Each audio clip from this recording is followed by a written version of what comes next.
Hi all, good evening. Good evening, sir. I think we can wait for sir 1 more minute before we can begin the session. Sure, sure, sure.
Hello, sir.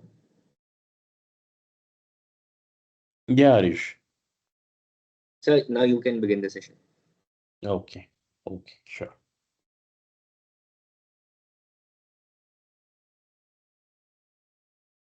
Let me share my screen. Okay. Can you guys see my screen? Yes, sir. Okay. Yeah.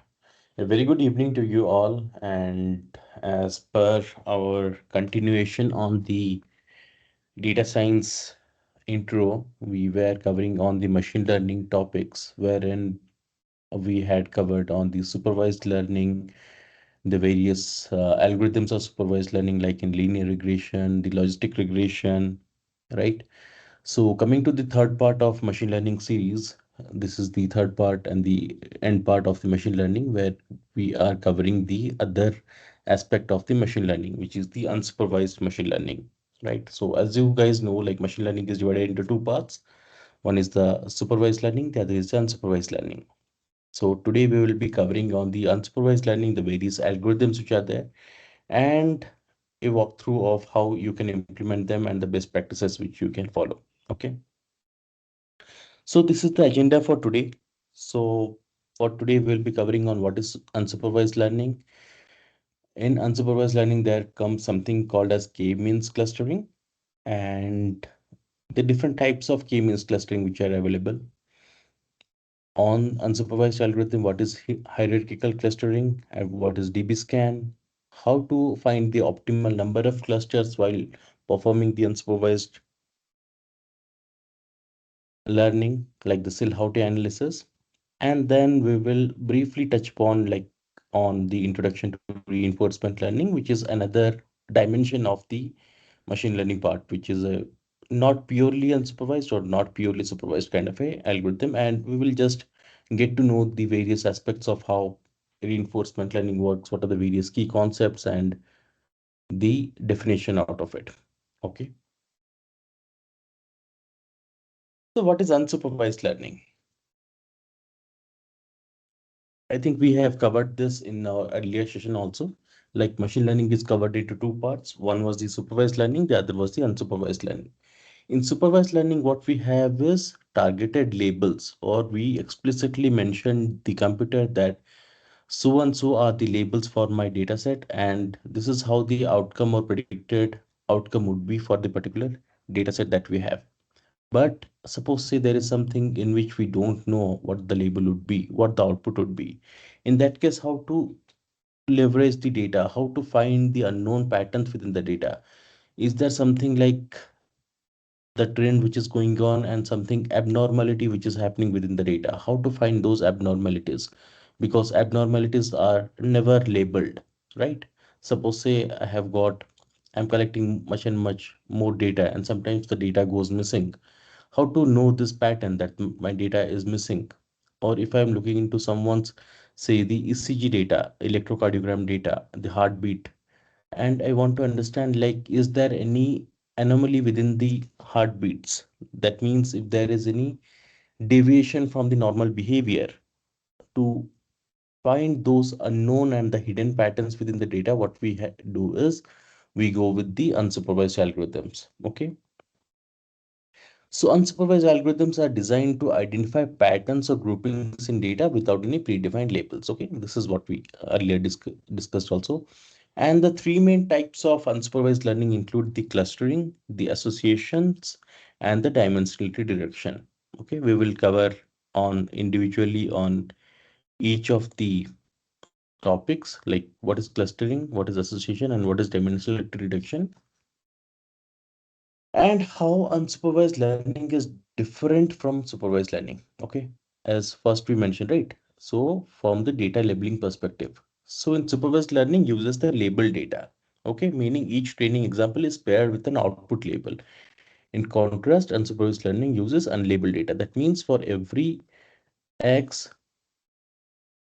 where x is the independent variable and y is the dependent variable, for every x in the data we have got a y. That means we have got a identifier in the supervised learning. But in case of the unsupervised learning, we don't have this thing. This is missing for us. We only have is the X. Just give me a second.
Yeah, guys, I'm back.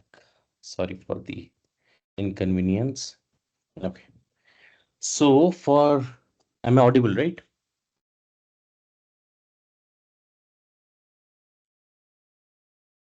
Can anybody see me? I'm audible, right? Yes, sir, you are audible. Okay. Yes, sir. Okay, yeah. So what we were discussing is the difference from the unsupervised learning to the supervised learning. So in supervised learning, what we have is we have got definite predefined labels for each of the access or the independent features that we have. But in contrast to the unsupervised learning, it is only the independent variables that we have. Okay, and on the objective of the supervised learning is to predict the outcome. That means we want to predict what the outcome would be. For every x, there is a y. That means whether that belongs to a particular class 1 or 0, or that is a regression. That means it has a particular output that is 0.5 or 100 or any such thing. We have a predefined output over there. But in unsupervised learning, it aims to explore the various data structures and hidden patterns or intrinsic structures. That means we are not sure what is there within the data. We are leaving the data as such back to the model or the algorithm, and we want to discover the unknown patterns or unknown signatures within the data. Okay, in terms of approach, like supervised learning algorithms are trained on input output pairs. That means for every input and output pair, we are training our model, right? This is how we train our model. Each pair goes as an input into our model. While unsupervised learning learns from the data alone without predefined labels. That means in unsupervised learning, we are directly giving all of the data what we have, and from that, we are trying to identify the unknown patterns within the data. Okay. And the various common applications, what we see of unsupervised learning as of today is customer segmentation. Okay. So in the case of say retail market or in case of the e-commerce, what you see is we want to target the customers. Some customers might be price savvy. That means they only buy when there is a price drop. Or some customers are discount savvy. That means they are only looking for particular discounts. If those discounts are there, then they buy at that point of time. Or some customers, they generally buy in the weekend. Some customers, they buy in the weekdays. So how to identify those patterns from the data? Those are like can be done using the unsupervised learning. So like discovering their purchase behavior, their demographics. Sometimes they might not have explicitly mentioned about the demographics. Is there a way that I can identify the any common trait between those customers so that I can make my marketing strategies much more stronger, so that uh, I can get those hidden informations from my data? That means how they are behaving in my online platform. The other applications, how what I would say is on the anomaly detection, right? On the case of the ECG data. Suppose this is the ECG data, how it generally occurs, right? Suppose there is an abnormal spike within the data, right? For me, I know that this is an anomaly. This is an anomaly within the data. So how can I identify that? So if there are any differences between the way my data is behaving in an environment, then I can mark this as an anomaly. I can say that the particular patient has got any kind of a disease. So this is how, like, by using unsupervised learning, I can find those hidden insights from my data. The other applications are the recommendation systems, like recommending product back to the users based on their uh, similarity, like how the product are similar to each other based on the, suppose say, the color, the type of customers who they are interacting with, or the type of the price range. Those are the hidden insights. Or it's whether is it a combination of price and color, or is it a combination of price and brand, that I can club that as a particular feature and recommend back to a particular set of users. The other is the market basket analysis. I will also come on this topic later in the association rules. And the other is the image video analysis. Like suppose say I want to build a model to find the intrusion detection, to find whether abnormality going on within the video. Like suppose say I am looking into the my parking lot, and I don't want that any of the person who is should be coming within a particular defined range. So in those applications also, unsupervised learning plays a crucial role. So what are the various types of unsupervised learning algorithms? So as I mentioned, there are three types. One is the clustering, the other is the association, the third is the dimensionality reduction. Okay. In clustering, what we do is from the data points what we have, we try to find out what are the hidden patterns and club them together. So similar kind of an application, if you remember, you might have seen in the case of classification. But in the classification, what was there was we had got our labels predefined. That means we knew that this belongs to class 1, this belongs to class 2, and this belongs to class 3. Some sample data was already available. And based on the new data which was coming, suppose say this is the new data which was coming. Based on the new data, we were trying to club that into each set of classes for which it was similar to each other. Okay. But in the case of clustering, we don't have any labels defined. So based on like predefined rules or predefined algorithms, we are trying to find out the hidden insights, like whether this data point belongs to this cluster more, or this cluster more, or this cluster. That all kind of hidden insights we try to find out. So there are basically three different types of clustering algorithm. One is the k-means clustering, the other is hierarchical, the other is the DB scan. Okay, we will discuss more on this. And the other is the association rules. Okay, so in association there are two types of algorithms. One is the a priori, the other is eclat algorithm, and there is something also called as an FP growth algorithm, which is an advanced version of the eclat algorithm. Okay. So association rules are mostly used in the case of market basket analysis, like in the case of this. Okay. Suppose say a customer generally buys milk, bread, and cereals, and customer 2 generally buys milk, bread, sugar, and eggs, and customer 3 milk, bread, butter. So for customer N, if he is buying sugar and eggs, what all extra item can I recommend based on the others people basket? So to solve this kind of a scenario, what we use is the association rules or association mining or a priority algorithm. Okay. So based on that, we try to find out which of the items are frequently occurring with each other. That means what I see is milk and bread is commonly occurring in three of the baskets. So if someone is buying bread, then I can recommend back them milk. Okay. But the other case is with sugar and eggs, there is also milk and bread, but this is like one single occurrence. So to support that, I need to find out like how much confident we are with the results. So based on the frequency and the number of baskets that I am looking into, I can find out like which of the items are mostly commonly occurring across each other, and then I can recommend them back to the any of the new customer who is coming or who has bought a single item. So this is one of the application of the market basket analysis. The other applications of the market basket analysis, if you would see, is the way items are arranged in a shopping mart. So if you see you might be amazed to see like in the shopping mart near to say baby diapers, there are milk cartons placed. So there is like they are not randomly placed together. The reason is like people are buying when they are buying a lot of items in a weekly basis, they are also buying the milk and the baby diapers also. So based on all those hidden insights and based on all these patterns, what had been unearthed is these all items are similar to each other. So it is better and wise to keep them near to each other in a shopping mart. The other applications or the other types of unsupervised learning, what you would see is the dimensionality reduction. So in dimensionality reduction, what I mean is suppose say I have got hundreds and hundreds of features in my data, right?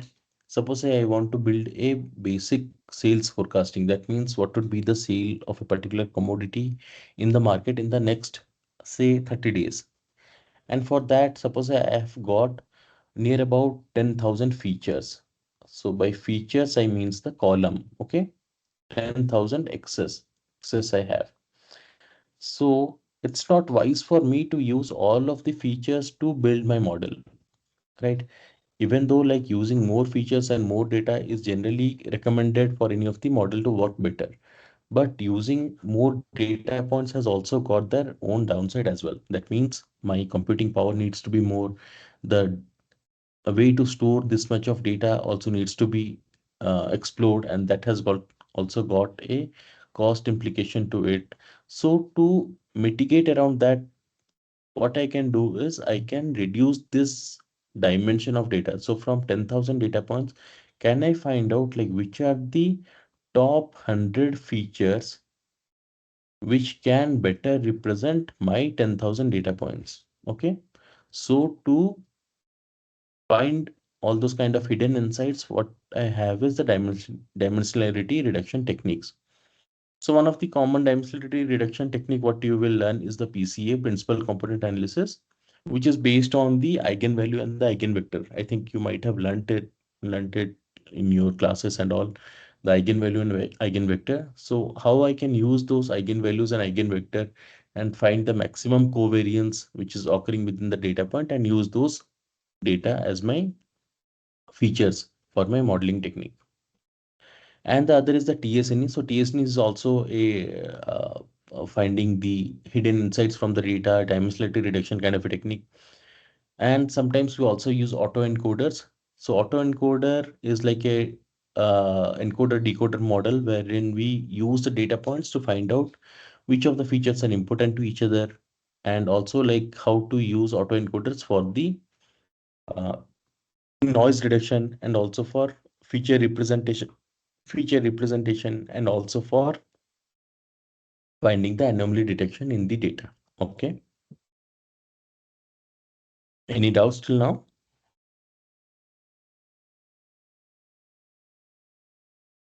Okay, cool. Let's come to the first algorithm, which is the most common for the this unsupervised learning is the K-means algorithm. As the name suggests, there is something called as K and there is called as means. Okay. And means is what we have already learned in most of our classes.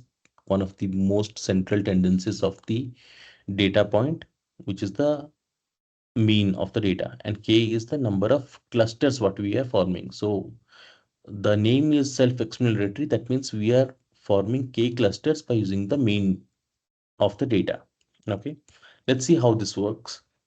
So k-means is a popular unsupervised learning algorithm used to partition a dataset into k different clusters, okay, where each data point belongs to the cluster with nearest mean. That means we want to find out k different clusters from the data point, which would be belonging to the nearest mean of the data, not like individual data point, but mean of the all the data points. And the algorithm aims to maximize the within cluster variance. Suppose that these are the set of data points what we have. This is the x-axis and this is the y-axis. Okay, that that that means I can represent my features in one uh, in terms of one variable, that is y. And by using k-means, I want to find out the different clusters which are forming out of the data. So say these are the three different clusters which are forming, and from this I want to find out such that the within cluster variance is low. That means within the cluster the variance, so data point to data point, the variance what is occurring, that needs to be low as compared to each other. Okay, so these are the various algorithmic steps that needs to be followed for the k-means clustering. First is the initialization. What I will do is randomly select k initial centers from the data set. Okay, and these centers represent the initial cluster centers. And for each of the data point, I will assign them to the nearest centroid based on the Euclidean distance. Okay, I'll show an example of how this is done step by step. For every data point, I will randomly first, for all of the data point, what I will do is first I will randomly assign based on my assumption. What I will think is, if say there are three clusters, so I will randomly take three different data points. Okay, if say for this thing, okay, I can pick three different data points. Suppose this is one data point, this is one data point, and this is one data point. Okay, so these are the three different data points what I had taken, and based on those data points, I want to assign each data point to the nearest centroid based on the Euclidean distance. What I will do is, from each data point to this centroid, I will calculate the Euclidean distance. That means the distance between the each of the data point to the centroids. Okay,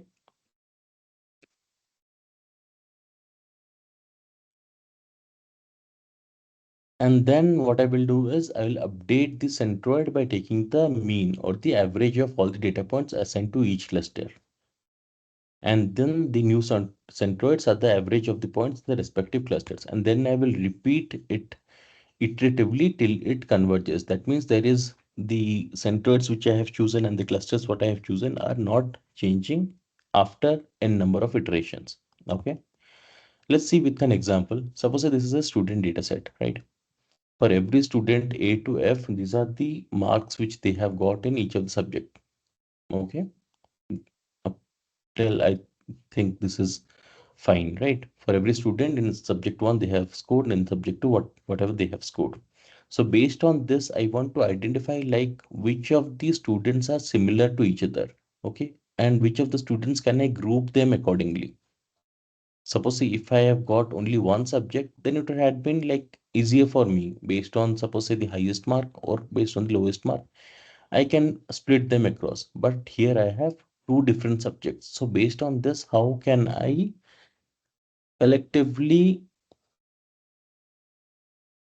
make the clusters out of the student, find the clusters among the students?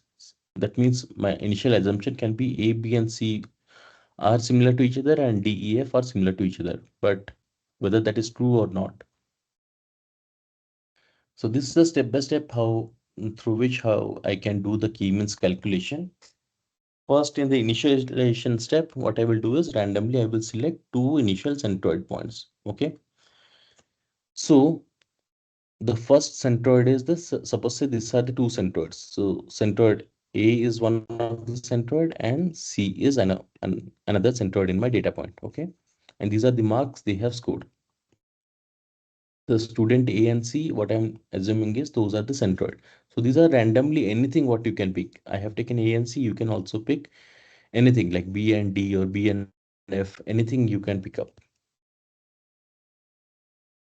So based on each of the centroids I have, I will calculate the distance from each student to both of the centroids. Okay. So for student A to the initial centroid, so centroid one, so A to A, it would be what? Zero, because it's the same data point. So I think you remember, right? For Euclidean distance, it is what? X2 minus x1 whole square plus y2 minus y1 whole square. Okay, I am calculating this kind of a Euclidean distance for every student in the data set. Okay, so student 1 to centered 1, it is 0. And then similarly, what I will student 1, so this total marks to centered 1, it is 0. And the student 1, A to C, what is the distance? So it is 31.65. A to C, I'm calculating. So 60 minus 90 whole square plus 78 minus 85 whole square. And the square root of that would be coming like this. Okay. So this would be the same as from A to C, how much distance was there? So C to A, the similar distance would be there. Okay. And for every student to the centroid, I'm calculating what is the distance for each of the student. And then I am writing it for every student. Okay. So for every student, I noted like for this to this, it is 0 and this is 31.65. For every student A to B, what is the distance? And B to C, what is the distance? Okay. C to A, what is the distance? And C to C. D to A and D to C. So for every student to the uh, like initialize centroids, I'm calculating the distance, and from those, for which of those it is coming as the least, because we want to club them together. The more similar or the more near they are to each other, the more similar they are. That is what is my assumption, right? So for A, distance to centered 1 is 0 and this is 31.65. So naturally 0 is least as compared to 31.65. So I'm taking 1 and putting it over here. For B, it is 15.81 and 15.81. So I can randomly pull it to any of the this one, any of the clusters. So I'm picking it, say 1. Similarly for C, it is 0 and 31.65. So 0 is less, so it is 2. For each of the students, I am doing the same exercise and finding out which of the clusters they are belonging. So this is the initialization step and this is the assignment step. Okay. So after the assignment, what I have to do? I have to update those clusters because these are randomly chosen clusters for me. I am not sure whether those are the final clusters. Okay. So for that, I want to find out the means. Okay. The K means clustering. Here K is 2 because we have taken 2 clusters over here.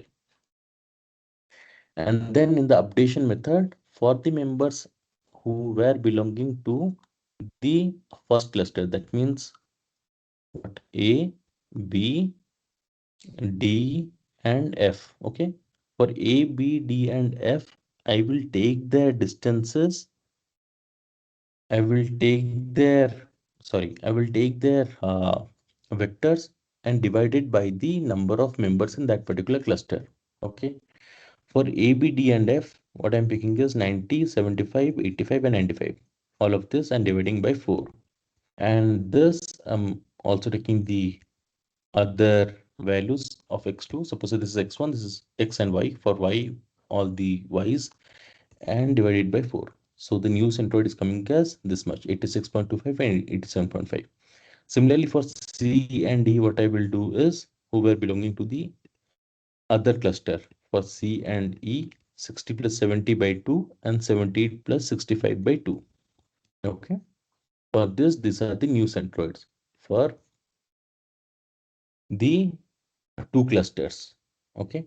And based on that, for 86.25 and 87.5, I will again find out what is the distance for each of the student as compared to the new centroids that I have calculated. Okay. For each of that, I will again calculate and find out like whichever is least among both. Okay. For this is the least. So I am picking up 1 and making it 1. For this, the 2 is the least. So I am making it 2. Okay. For each of the students, I will do this exercise and I will find out like if the assigned cluster is changing as compared to the previous set of clusters what I had defined. So previous one for B, I had made it 1. I could have also made it 2, but I have made it 1. So for each of the student, I will see whether those are changing or not. Okay. And then I will pick up update the centroids again. Then again by using all these things. So for cluster one, what were A, D, and F. For all these three, I will again find out 90 plus 85 plus 95 by 3 and 85 plus 90 plus 95 by 3. Okay. I will again find out the centroid and reiterate again. And again, I will do the same exercise if necessary. And I will see like if those clusters are changing or not, or if those data points are assigning to get new cluster or not. So based on all those things, then I will get to know the final clusters which is happening. So will be getting two clusters, cluster one and cluster two. In cluster one, A, D, and F are there, and cluster two, B, C, and D are there. Okay. This is how I will be doing the k-means clustering. So if you see, there is no A, B, A, D, F. Okay. So what we found out was A, D, and F are belonging to one cluster, and B, C, and E are belonging to another cluster. Okay. Earlier, if you'd see for each of the students, we were not having any of the labels assigned to them. That means we had got like how much they have scored. And based on the scoring and all those things, we had found out like A, D, and F. So if you'd see like A, D, and F have scored more in subject one. And similarly, B, C, and E have scored less in subject one. Okay. So this kind of insight has been understood by the data in itself. And similarly, A has scored more in subject to 85 and 90 and 95. Also, similarly, in the second subject also, the students have scored more. So overall, their score is more as compared to B, C, and D. So this kind of a hidden insights has been learned, although we are not explicitly saying that what kind of a in more or less kind of a metric you will take, but this kind of an insight has been understood by the data. And by using k-means clustering, suppose say we are making two classes, right? Two different classrooms. So A, D, and F can be clubbed into one classroom, and B, C, and E can be clubbed into another classroom.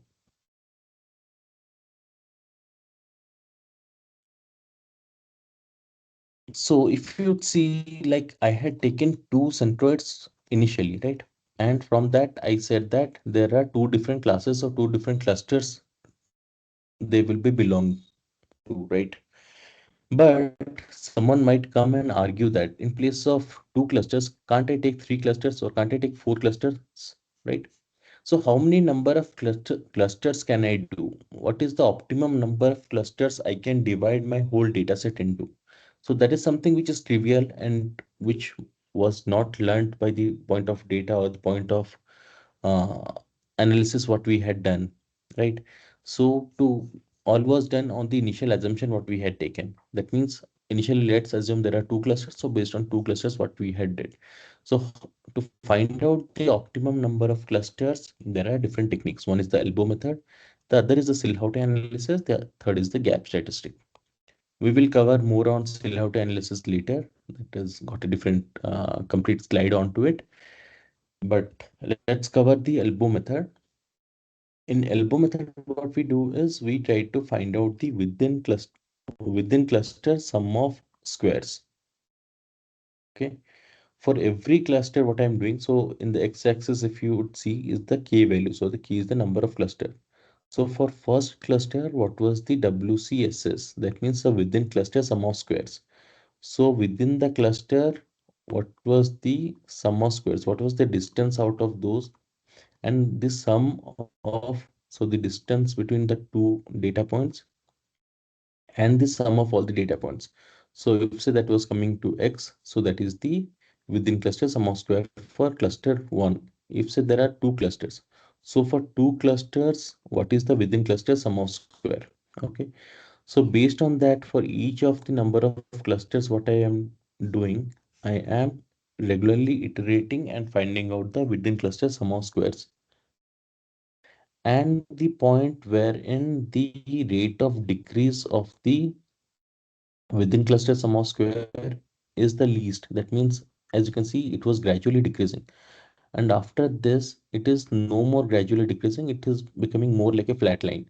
So for me, the point of change would be the elbow point or the optimal number of clusters. So for me, the three number of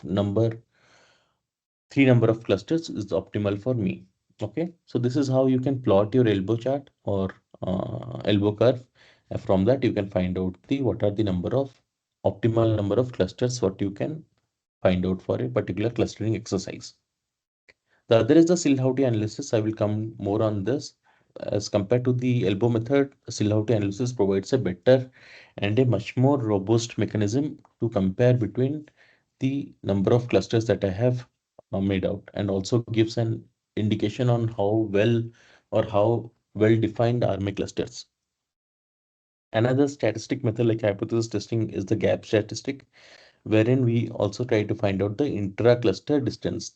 Okay, so within the intra-cluster variance of the clusters, we try to find out a statistical measure, and from that we can say that whether the number of clusters are better signifying the underlying information. Let's see an example of how this is done in Python. Suppose say this is my data set, what I have, and uh, let's like import the required libraries. So from sklearn.cluster, you can find the k-means library, and sklearn.preprocessing, you can find the standard scaler. The reason behind scaling is over here the datas are in the same range. Suppose say I have got another data point wherein say I have got a different metric in whole. That means the marks scored by student in some other subject for which the range might be say more than 1,000. So 1,000 and hundreds might not be in the same range. So how can I devise a method so that all those would be comparable to each other? So to mitigate around that, what I can also do is the standard scaler. So this is the data set what I have. So for every student, I have got the scores they have scored in math and English. And let's say I'm picking up the maths and the English score to be my defining variables for my clustering exercise. Okay. And on top of it, I'm doing the standard scalar. So just a second.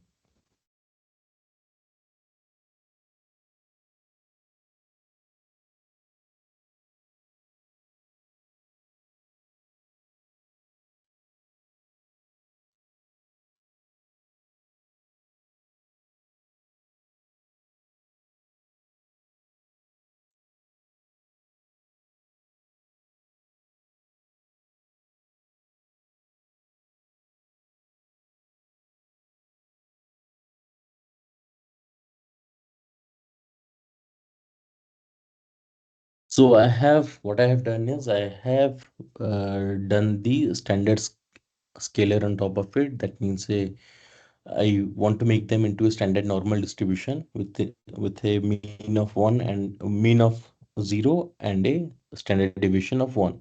So based on that, I have uh, made those data points into one particular range. And from that, what I'm doing is because there are 10 different data points, right? No. So for the 10 number of iterations, I am trying to find out what is the particular number of clusters, and for each of the clusters, what is the WCSS within cluster sum of squares. And based on that, I am trying to plot that into an elbow curve. Okay, so let me plot the elbow curve. So for each of the clusters, I'm getting, if there is only a single cluster, the sum of square error is 20. And if it is two, it is this. So point of inflection, if you see, so can anybody see me? What is the point of inflection or the elbow point? Where is the rate of change the least?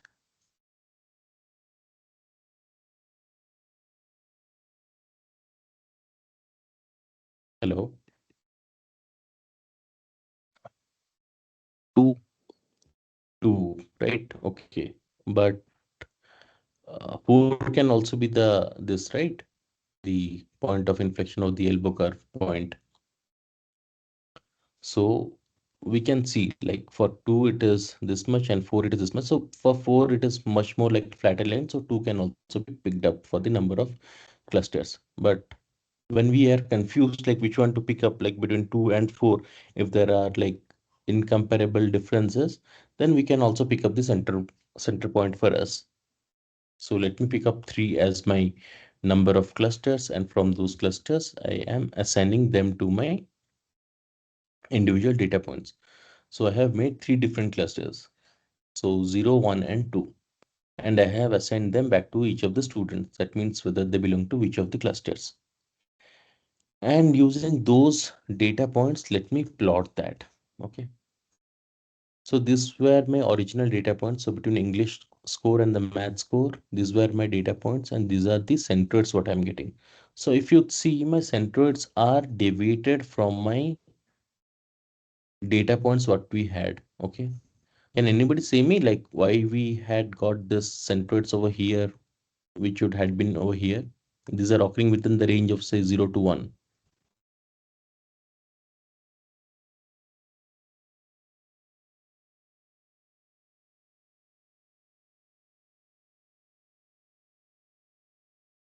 Okay, I think uh, nobody had thought about this.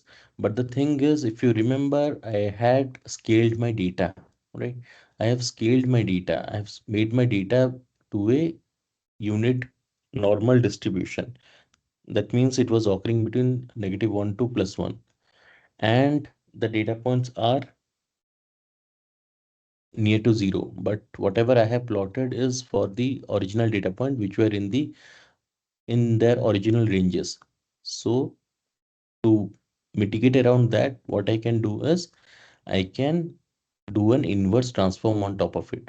Earlier, I had taken a transform on top of the this data fit transform. If you'd see scalar dot fit transform, what I could do is an inverse transform on top of the original data on the scale data. That would give me the clusters in its original form. So when I did my inverse transform, I got my clusters back. So these are the clusters. So these are the 3 different colors. So this is the math score and this is the English score. And this is what I'm saying. So this is the centroid for this particular cluster, the purple cluster, and this for the orange cluster. Sorry, the yellow cluster. And for this cluster, the centroid lies over here. So if you see, the centroids are always in the middle of the data point. So these two are the data points. So this is in the center of the two data points. So naturally, what we are taking is the means, k-means algorithm. And k-means algorithm tries to find out the mean of the data point for the cluster. So for all the data points, it does a weighted average and find out what is the mean of the data. But if you see, these centroids are not lying on any of the data point what we have. Okay, this is a random uh, point in the graph that we have. It is not defining to any data point that we have. But if we have got a high number of say outliers, suppose say my data point or the uh, data points are lying far away from the, suppose say someone has scored say 1,000, so it might be here. So naturally this might be affected by the outliers. So how to handle those kind of outliers, that is done by different kind of a technique which we'll cover in the later part.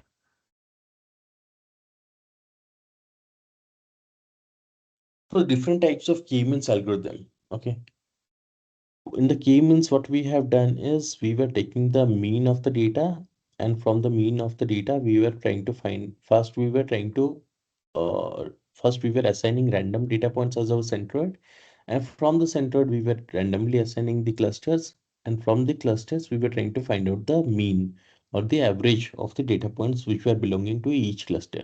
Okay, but if there are outliers within the data, then that might be affecting my performances also. And to mitigate around that, and also to make my convergence faster, because that is an iterative process what you had seen.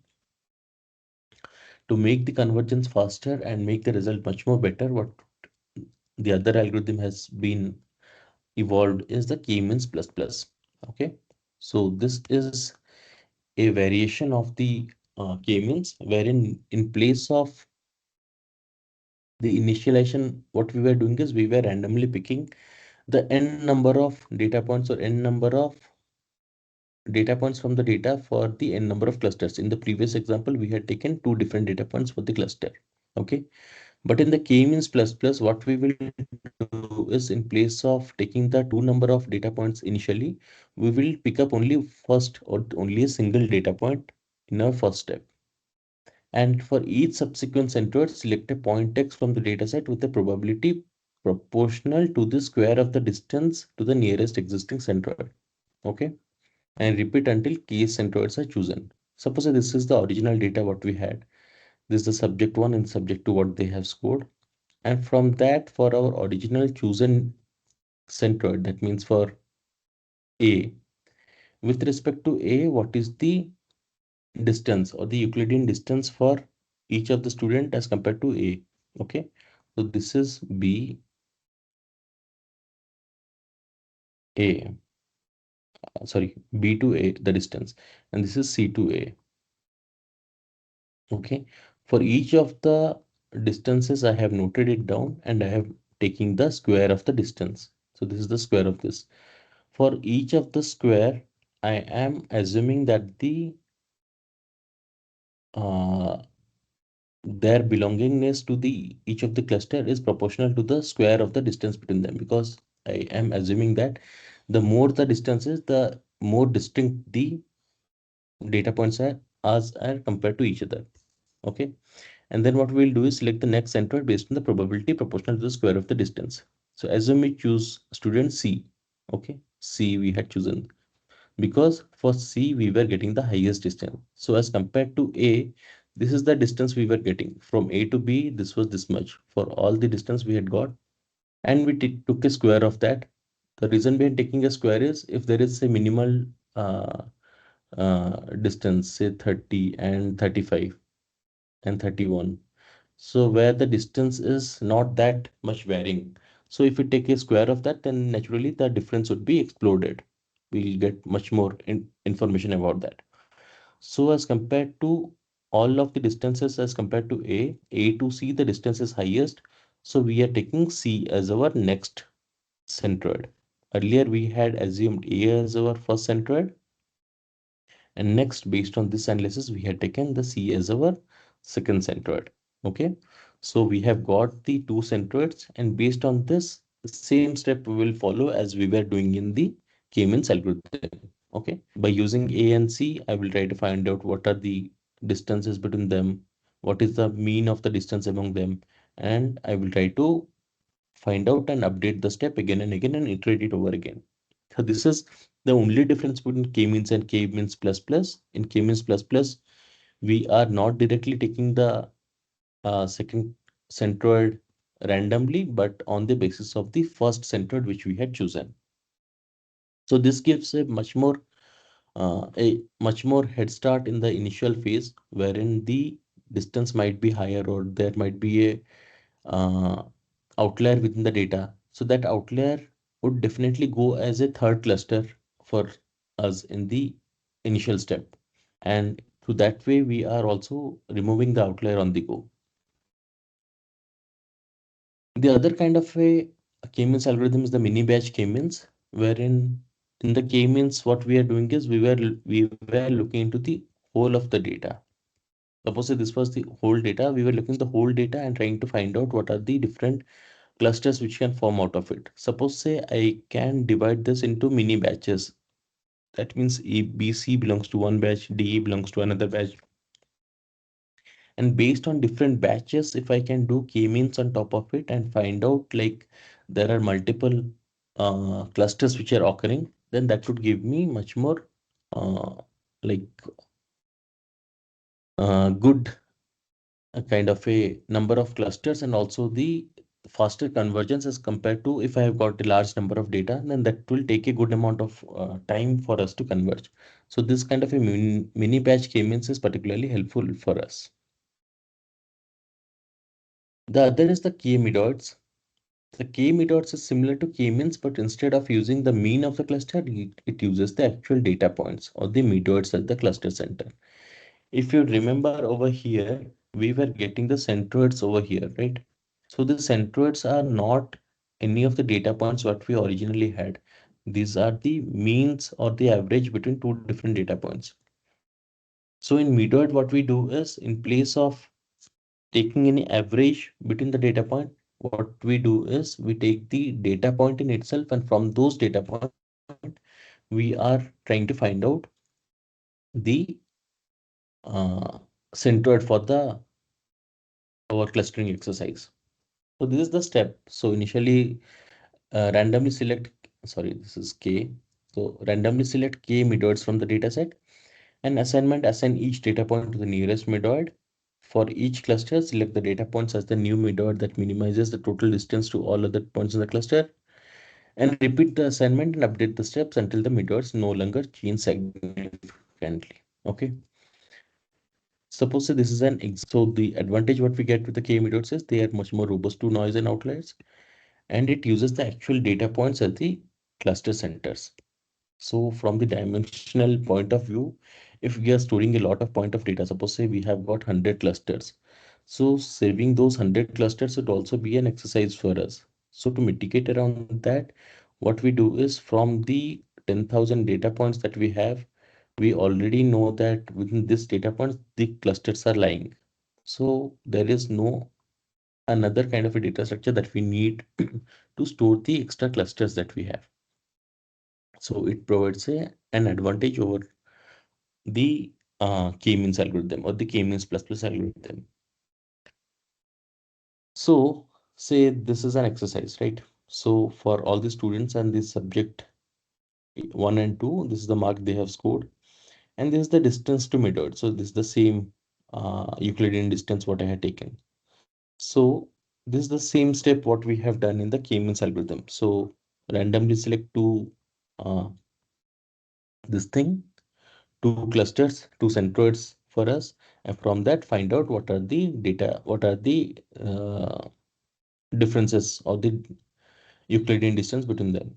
So from those, I am assigning whether they belongs to class A or class E. Okay. So cluster 1, A, B, D, F, A, B, D, and F, and cluster 2, C, and E. Okay. And for each cluster, select the data point as a new medoid that minimizes the total dissimilarity or the sum of distance to all other points in the cluster. Okay.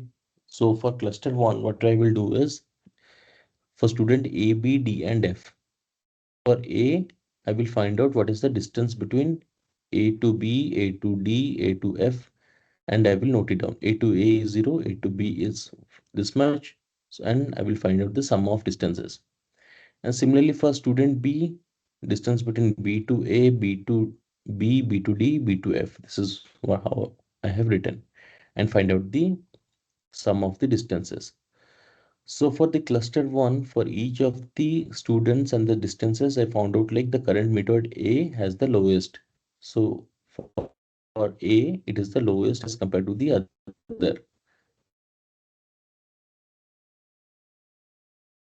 So it has the total lowest total dissimilarity. So it remains to be the midword for cluster 1. If it would not had been the lowest, if say B would had been the lowest, then I would have to update my cluster from A to B. And similarly for C and E, this is 49.31 and 28.28. So naturally, E is the lowest total dissimilarity. So it remains the midword for cluster 2. So the final clusters are cluster 1 and cluster 2, which was originally A, B, D, F, and C and D. So naturally, what we had originally chosen came out to be the lowest. If it would not had been, then we would have gone to the another kind of iteration wherein I would have chosen B as my another cluster, and from B to A, B to D, B to F, B to C, B to E, I have to calculate all of the Euclidean distances. Let's see an example of how this is done in Python for the k-means plus plus and the k-medoid. So this is the same data set what we have, the math score and the English score, and this is the k-means plus plus. Okay, let me plot it down. So for k-means plus plus, it is still the same because the data set is still the same and the data set is not huge. If it would had been huge, if there were outliers or noise within the data, and if I would have done a comparative analysis in the time of convergence, then the k-means plus plus would have like shown better results. In k-medoid, let's have the same data set. This is the same data set, and I am taking three different clusters and I am doing the similar exercise. So if you see this was the same different data, but the clusters have changed. All these four data points are now in one of the cluster, and these two are in one and these two are in another. And the data points are not any random data points on the chart. It is the data point which was there for us from the initial step. So this is how k-medoid actually works, and it provides a better way to form the clustering exercise as opposed to the k-means. So naturally, if there are more noise or more outliers in the data, see, it has taken an outlier point for us because it is devised in such a way that it works mostly for the outliers and the noises within the data.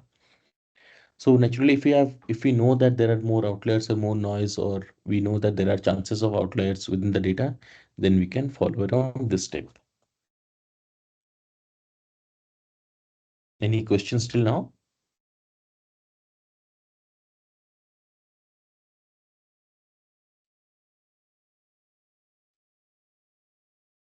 Okay, so coming to the next algorithm of clustering exercise, the hierarchical clustering. So in hierarchical clustering, what we do as opposed to the k-means clustering is we form hierarchies in itself. That means just a second.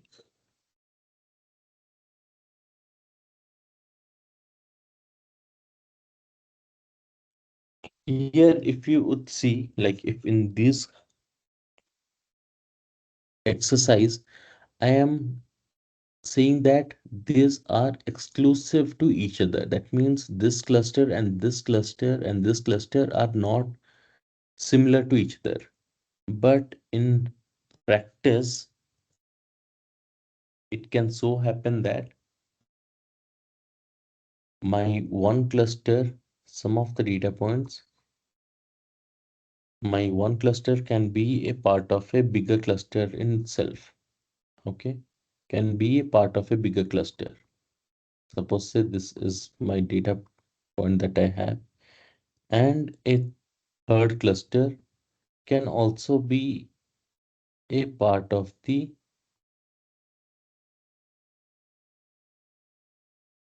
second cluster that I have, right?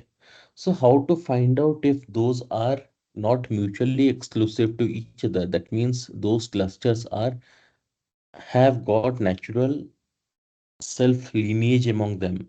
To mitigate around that, what I can do is hierarchical clustering. Okay.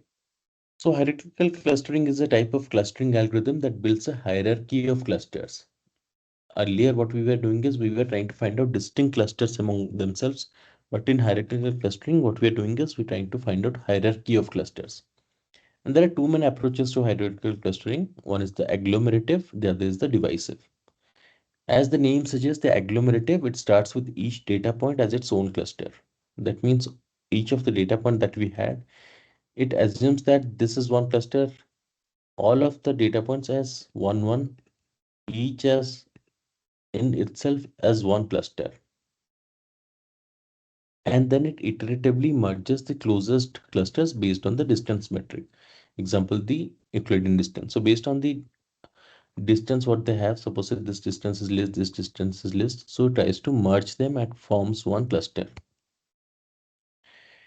And it starts with each point as a separate cluster and merges them together to form a larger cluster. Okay, it follows a bottom up approach. That means from each of the data point what we have, we are trying to find out clusters, and so one cluster can belong to another cluster, so it forms a bottom up approach. And it is most commonly used due to its intuitive nature. So naturally I will give you some of the examples. So because of the greater significance what we can get out of the intuitiveness from the data or the clusters what we see or feel around, So it is much more used. The agglomerative clustering is much more used. The other is the divisive clustering, where, as the name suggests, we are trying to divide the data points into individual clusters.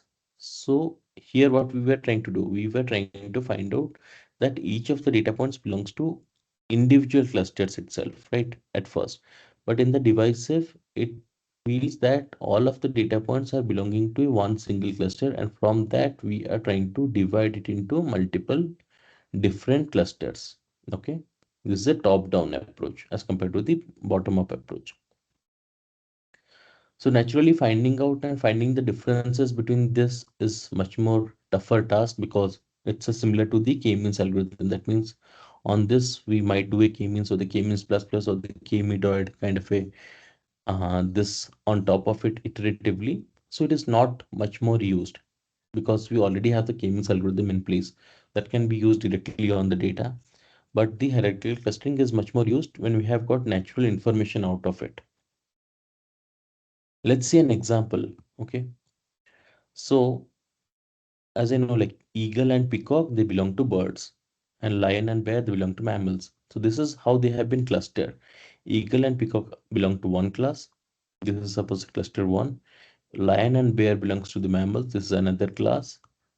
Spider and scorpion, based on the features what they have, right? Based on the they have more than three legs, where each of these they don't have more than three legs. So it belongs to the third number of cluster. But in general, birds and mammals are belong to the vertebrate. That means they have got the backbone. So this is one common identifier which is common to birds and mammals, but that is not common to spider and scorpion. They're invertebrates. But all of these, if, like if we take all into account, those are belonging to animals. So similarly, if I have got another like animals, and similarly I have got another which is plants, right? So this is a way how you can find out the hierarchical clustering. These are the different hierarchies what are getting.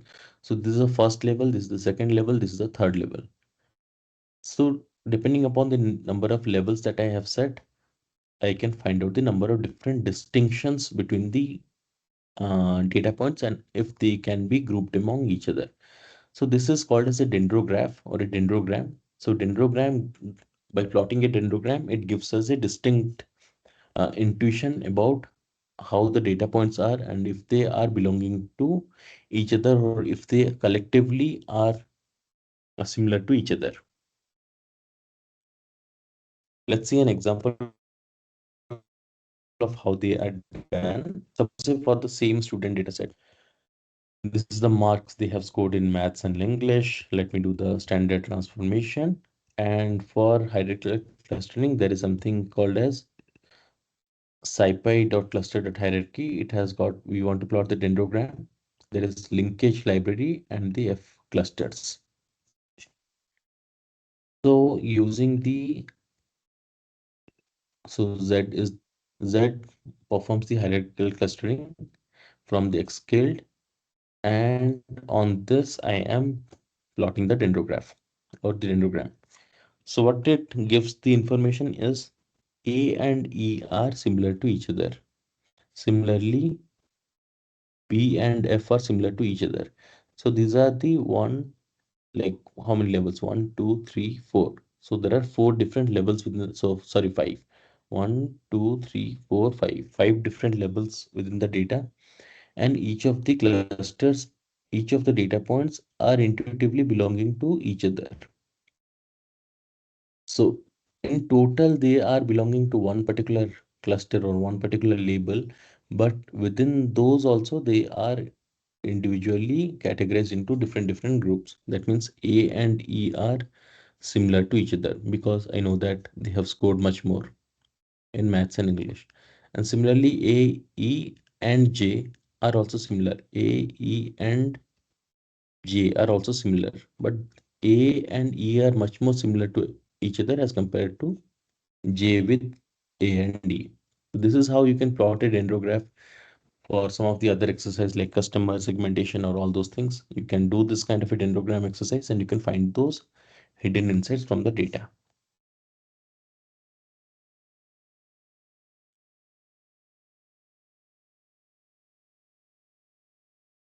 The other is the DB scan or the density based spatial clusterings of applications with noise. So over there in the k-means clustering, what we were trying to do is we were trying to find out the inter distance between the centroids and the data points and trying to minimize the Euclidean distance. So naturally, the when we are trying to minimize the Euclidean distance, it tries to form a spherical, or if we try to do it in a 2D plot, it would be a circle. If it in a 3D plot or in a n-dimensional plot, it would be a sphere in itself. Whereas DB scan can be any arbitrary shaped clusters. It might be a spherical or it might be any random shaped clusters. That means if I plot it in 2D, it can follow any random shape in itself to take into account the outliers which are there within the data. If there was any outlier within the k-means clustering, what it will do is it will form another cluster in itself. That means this was the outlier, then it will form another cluster.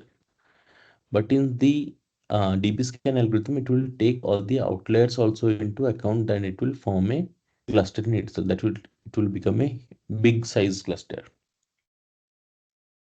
So these are the key concepts on which the DB scan algorithm works. One is the core point, and the second is the border points. The third is the noise points. So core point P is considered a core point if within a distance epsilon there are at least minimum points in the cluster. Okay, I'll show you how. And the border points are the points which are lying on the border of the particular cluster, and noise points are the points which are outside of the border points. That means those are away from the epsilon distance from the core points.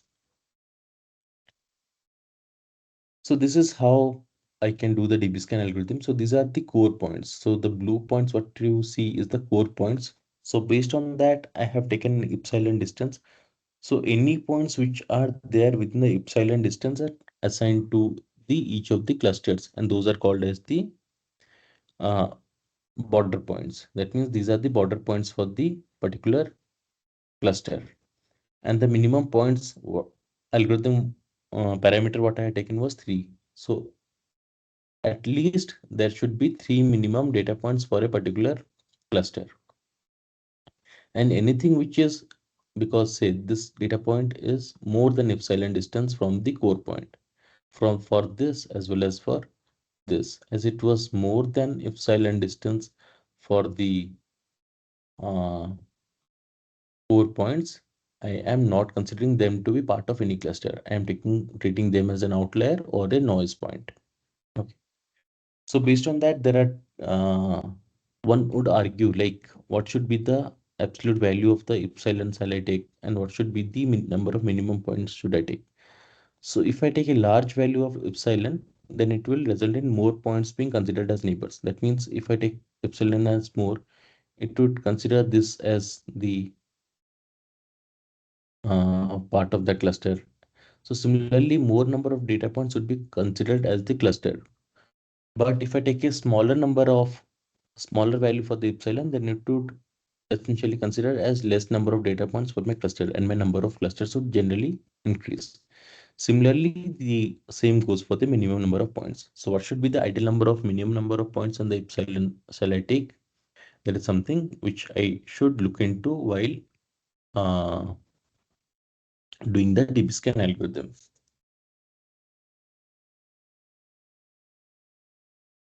This is an example of how to do the DB scan algorithm for the same data set what I have. I am taking the epsilon. So epsilon is 0.5 for me. So this is the maximum distance between two samples for one to be considered as in the neighborhood of the other. Okay. So for the Euclidean distance, if it is less than 0.5, then it is fine. If it is more than 0.5, it is not considered as part of that particular uh, core point and the minimum samples. So we can play around with the minimum samples. For now, I have taken 2, the number of data points that need to be present for that particular cluster. And from that, I am fitting that DB scan algorithm for the epsilon and the minimum samples on the scale data and saying that there are two clusters. One is a 0 and the negative second is the -1. So anything which belongs to 0, that is A and E, are belonging to one cluster, and B, C, D, sorry, sorry, I have taken three clusters, 0, -1 and 1. So based on that, there are three different clusters. So A and E belong to one cluster, B, C, F, G, H belongs to another cluster. Okay, let's plot the DBscan clusters. So these all data points belong to one cluster based on the math score and the English score. These all, like if I label them A, B, C, D, these all belongs to one particular cluster. So if you see, those are randomly shaped. Those are not like any particularly shaped as in k-means. So if you see the k-means, those are perfectly square or spherical in itself. But here it can be anything. So this is how we had plotted that, and this is the cluster labels. So this belongs to 1, this belongs to, so this belongs to 1, this belongs to -1, and this belongs to 0. One would argue that this was uh, similar to this, why we had not taken. That's because when we had taken the epsilon distance, it was much more similar to this for the minimum number of points and the number of the uh, epsilon what we had taken.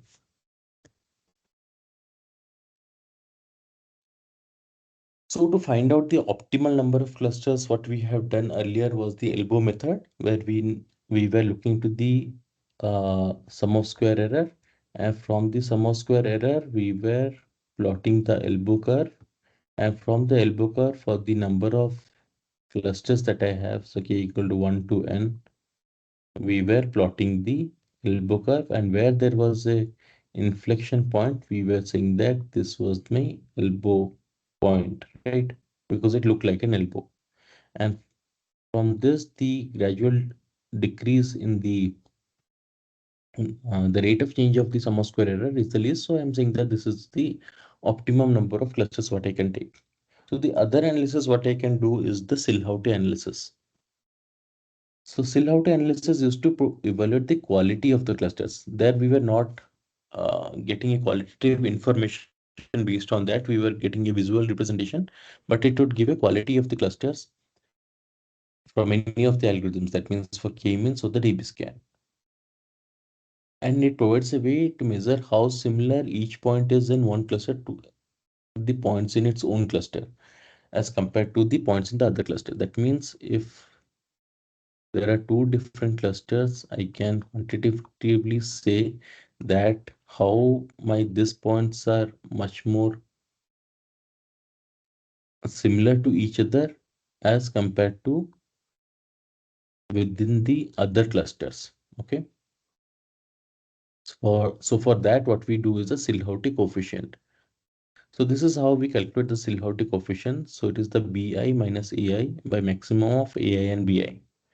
So what is BI? So AI is the average distance between I and all other data points in the same cluster. This is I. So if I calculate this, so this is AI. AI is the average distance between the points in the same cluster, where BI is the average distance between the different clusters. So if I do this and this, and from this and this, if I take an average out of it, so that would come as BI. So naturally what I want is the BI to be more, right? And AI to be least, because I want those clusters to be, those data points to be near to each other, and those data points to be like compact to each other as compared to the other cluster which are there. So naturally BI would be highest and AI should be lowest. So if I want the BI to be highest and AI to be lowest, so what should be the ideal range for this score? Can anybody see me?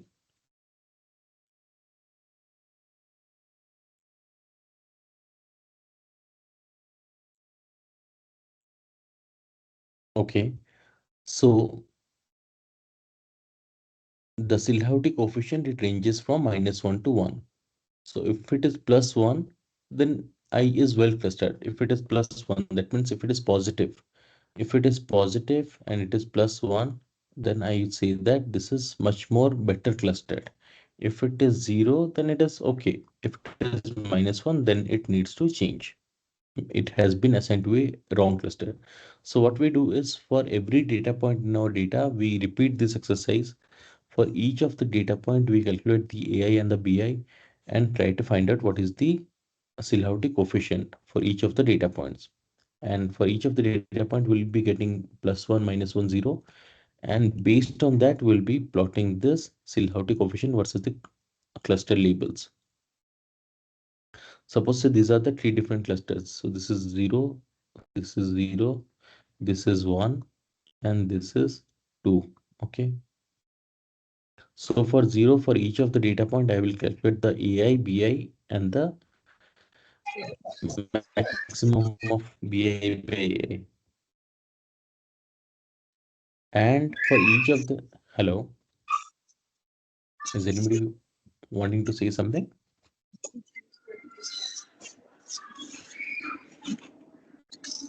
Hello.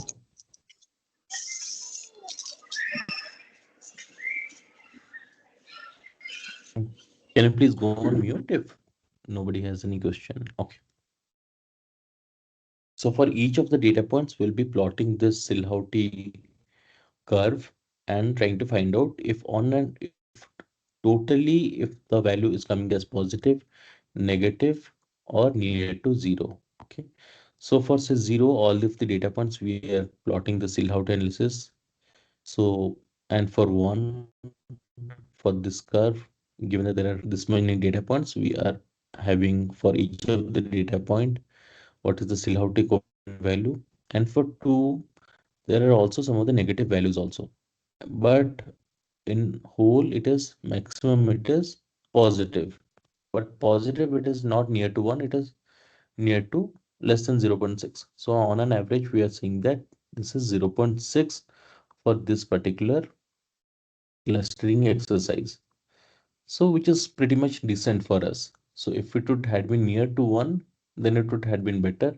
If it would had been near to -1, then it's the worst. But it is near to 1, so we can say that this is better for us. That is how we can quantify those clustering exercise what we have done.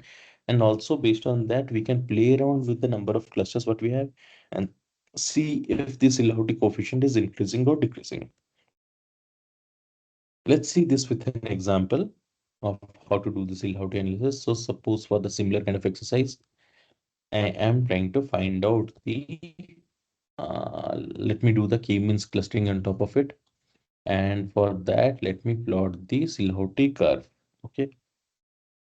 So I have three different clusters, 0, 1, and 2. And for each of the clusters, so in 0, the number of samples which are there is least. In 1, it is the most, and in 2, it is the second least. And it is much more negative for all of the clustering exercises what I have done. So the number of clusters what I have chosen needs to be changed. So in place of 3, if I do say 4 number of clusters, let's see if this is changing or not. So it has improved. So it has gone to 0.52. Earlier it was 0.46. So by playing around this, by having an iterative kind of an exercise, I can see if those are increasing or decreasing.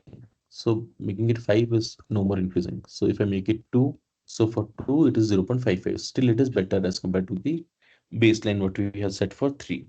So based on that, we can plot the Silhouette coefficient and get an understanding that whether my clustering exercise is good or not, and how much variance is there within the two of the clusters what I have built. Any doubts till now?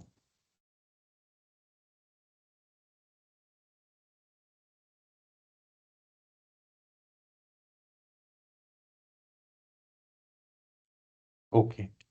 So the last part of today's session is on the introduction to reinforcement learning.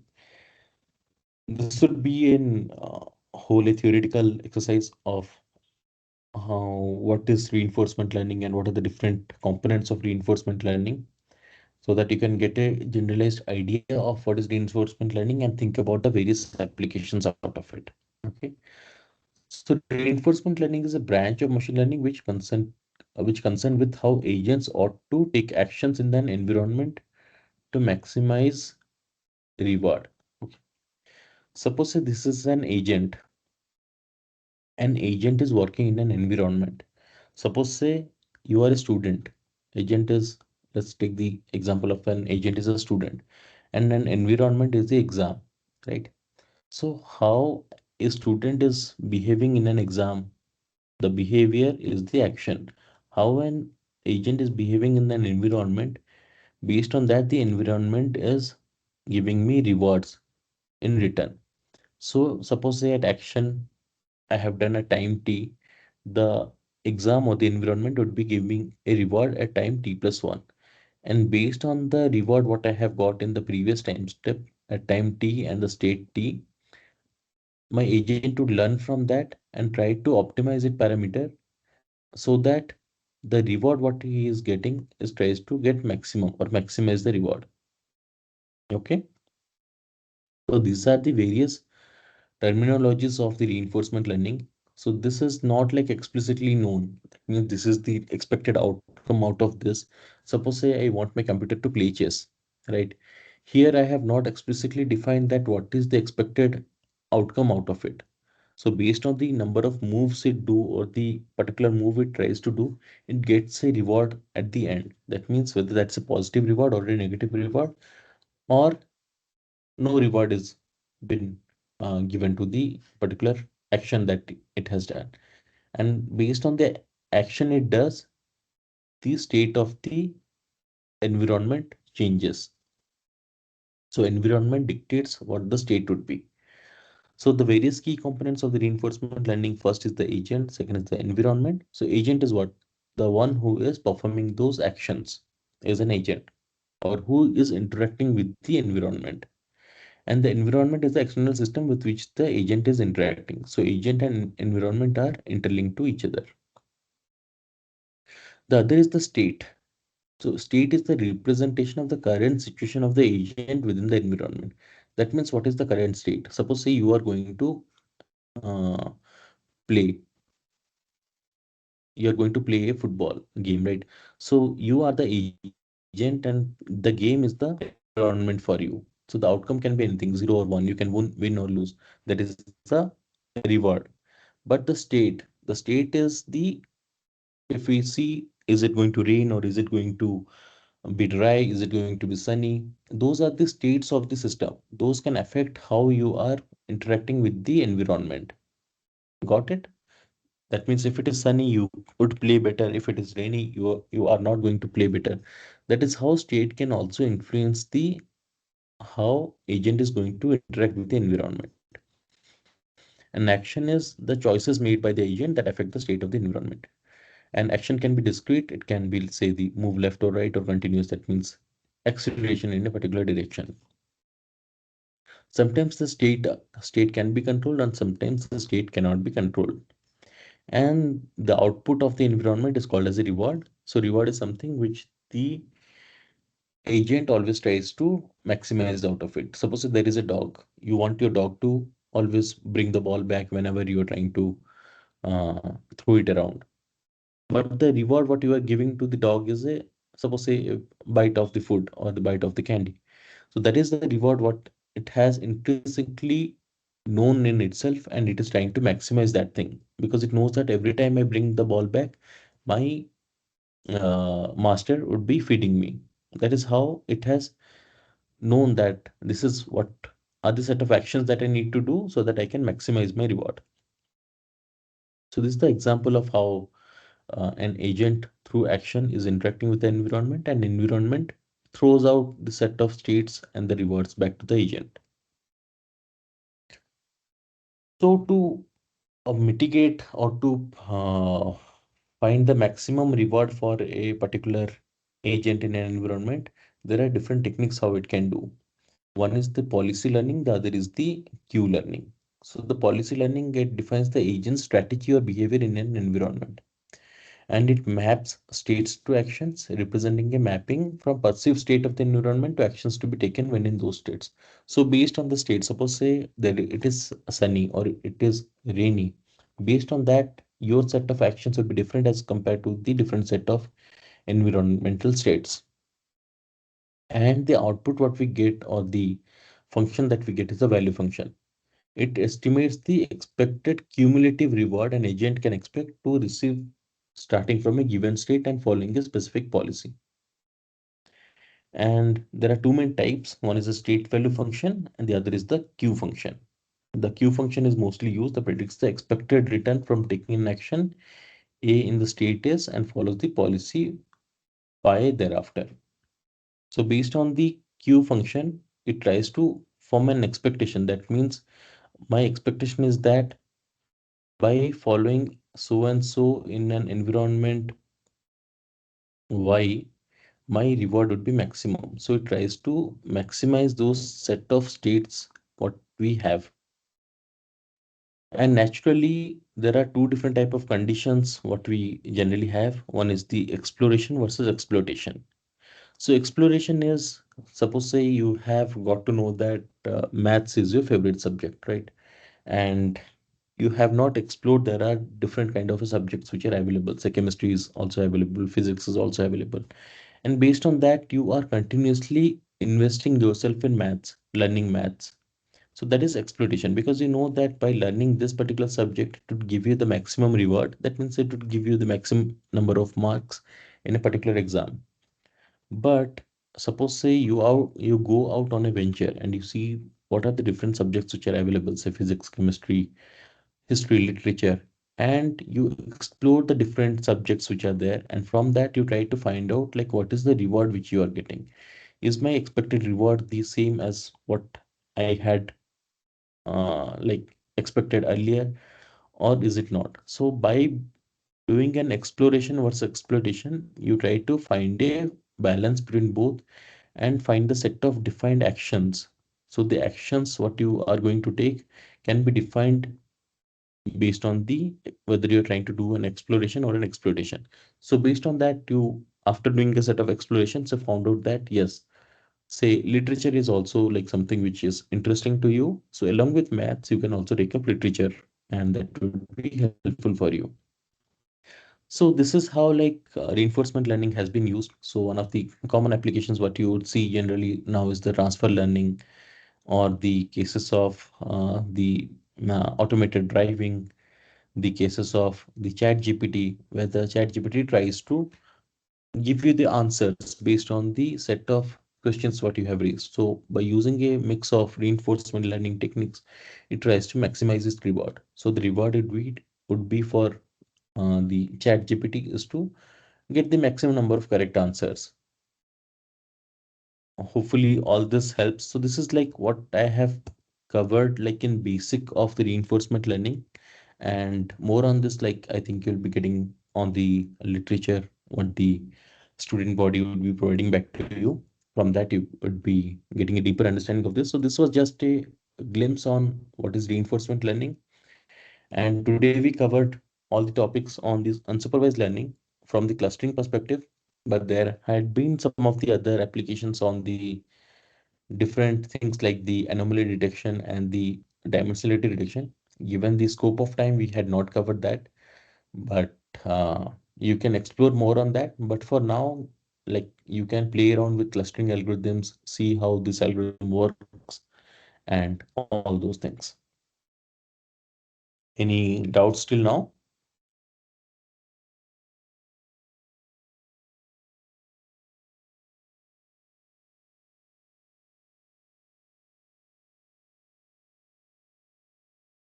I think yeah. So that's what was for today. If anybody has got any doubt, they can ask directly or transfer them to back to the uh, Discord chat.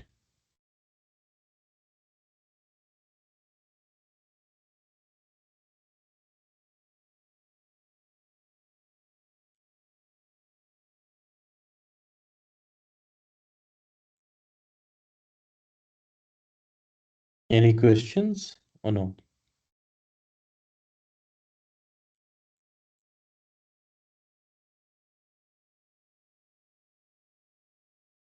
If any of the clarifications are also needed, like we can discuss on that and we can reiterate on those as well.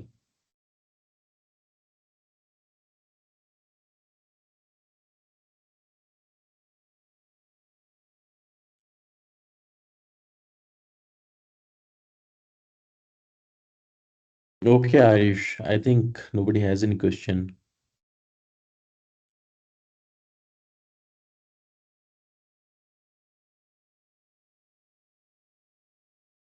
Okay, sir. I think that if anybody hasn't any question, then we can close the session.